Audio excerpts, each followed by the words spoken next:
Today will be a trick tutorial on how to use a Karambit. Well, more accurately, how to do tricks with a Karambit. Now, I have a shirt wrapped around my wrist because that's where you're likely to be injured, especially if trying to do a zero gravity spin, where basically the blade will come around as you're spinning it on your finger and will be likely to hit you in the wrist. Also be wearing gloves because, well, gloves are always a good idea when handling knives. Now, first thing you're going to want to do with learning with a Karambit, you're just going to want to put it on your finger and you're just going to want to start spinning it. And keep spinning it until you have a really good idea of the balance and when you can stop it, how it's going to spin, you know, how it's not going to fly off your finger, the rotation in which, or the time of the rotation where it's likely to come towards you, and the time of rotation where it's likely to put all of its pressure onto your finger. So once you do that, you're going to stop it, and then just keep doing that. So spin it once and then stop it.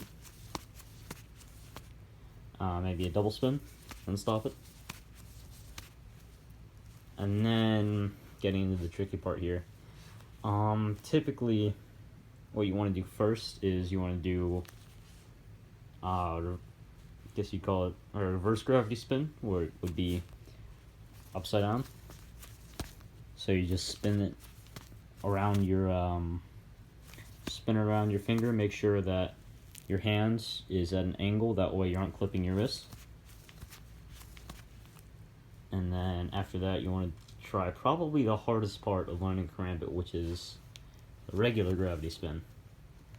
So just make sure if you can do it once, and once you have that down, it's going to take a few tries. Again, make sure you have your wrist bent, that way you aren't stabbing yourself.